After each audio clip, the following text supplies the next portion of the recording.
परिंदा। किसी गांव में एक शिकारी रहता था और वो रोज शिकार करके अपना और अपने बच्चों का पेट पालता। एक मर्तबा ऐसा हुआ कि शिकारी जब शिकार करने जंगल की तरफ गया तो उसे आसमान में एक बहुत ही खूबसूरत और नायाब चिड़िया उड़ती नजर आई।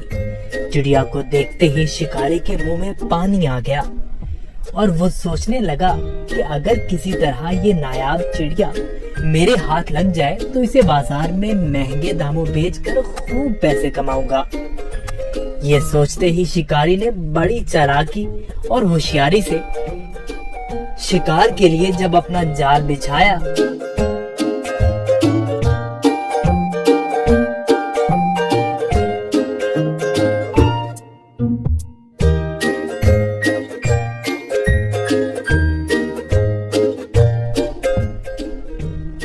तो उसमें वो खूबसूरत चिड़िया फंस गई।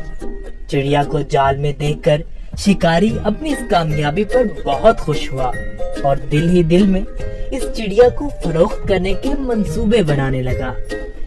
चिड़िया जाल से बाहर निकलने के लिए खूब फड़फड़ाने लगी, लेकिन जब चिड़िया की सारी कोशिशें नाकाम हो गईं और उसे जाल से आजाद होने की कोई सूरत नजर न आई तो उसने मायूस होने की बजाय बड़े इत्मीनान से शिकारी की तरफ देखा और कहने लगी, और भले इंसान, जरा मेरी बात तो सुनो। मुझ जैसी छोटी और नन्ही सी चिड़िया को पकड़कर आपको कोई फायदा नहीं होने वाला, क्योंकि अगर तुम मुझे ज़िबा भी करते हो तो मेरे थोड़े से गोश्त और गिनती की चंद नरम और नाजुक हड्डियों से तुम्हारा क्या बनेगा? और अगर तुम मुझे बाजार में फरोख्त भी करते हो तो तुम्हें कितने रुपए मिलेंगे? लेकिन तुम मेरी बात मानो और तुम मुझे इस कैद से आजाद कर दो तो मैं तुम्हें इसके बदले 3 ऐसी कीमती और अनमोल नसीहतें करूंगी जो हमेशा तुम्हारे काम आएंगी। इनमें से पहली नसीहत मैं तुम्हारे हाथ पे बैठ के करूंगी और नसीहत ऐसी होगी जिसे सुनकर तुम्हारा खून और बढ़ जाएगा। और दूसरी नसीहत दीवार पर बैठकर करूंगी जो बहुत ही आला और कारामद होगी। इसके बाद तीसरी और आखिरी नसीहत दरख्त की शाख पर बैठकर करूंगी। इसलिए अब तुम्हारी अक्लमंदी का यही तकाजा है कि तुम मुझे आजाद कर दो और मेरी इन तीनों नसीहतों पर अमल करके दुनिया में बड़ा नाम कमाओ। शिकारी ने चिड़िया की ये पेशकश सुनकर थोड़ी देर सोचने और गौर करने के बाद उसकी बात मानते हुए जाल की रस्सी खुद खोल दी। रस्सी खुलते ही चिड़िया उड़कर शिकारी के हाथ पर आ बैठी। पहली नसीहत करते हुए कहने लगी, किसी भी नामुमकिन बात पर कभी यकीन न करना, चाहे कोई भी कहे। ये बोलकर चिड़िया अपने वादे के मुताबिक फिर उड़ी और दीवार पर जा बैठी। वहीं से दूसरी नसीहत करने लगी, गुजरी हुई किसी भी बात का गम कभी ना करना।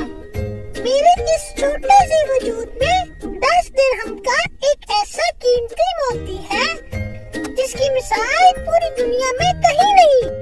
और इस महंगे मोती को पाकर तुम और तुम्हारे घर वाले खूब ऐशो इशरत से जिंदगी गुजार सकते थे, मगर तुम्हारी किस्मत पर अफसोस, तुमने मुझे आजाद करके एक बेमिसाल मोती अपने हाथों से खो दिया। इतना सुनना ही था कि शिकारी जोर जोर से इस तरह रोने और चिल्लाने लगा जैसे उसका कोई अपना करीबी रिश्तेदार मर गया हो। रोते रोते बार बार ठंडी आहें भरता और कहता, हाय हाय मैं तो लुट गया, बर्बाद हो गया। अरे मुझ बेवकूफ ने क्या कर दिया, हाथ आए खजाने को खो दिया। ऐसी नादिर चिड़िया क्यों आजाद कर दी। शिकारी जब खूब रो धो चुका तब चिड़िया ने उसे मुखातिब करते हुए कहा, अरे बेवकूफ, शिकारी, मैंने पहले ही तुम्हें नसीहतें कर दी थी कि गुजरी हुई बात का गम न करना। जब ये बात हो ही गई थी तो अफसोस से हाथ मलना किस काम का। और हाँ, ए नादान शिकारी, तुमने मेरी पहली नसीहत भी तो गौर से नहीं सुनी। मैंने कहा था ना कि किसी भी नामुमकिन बात का हरगिज़ यकीन नहीं करना चाहिए, हाँ वो कैसी ही क्यों ना हो।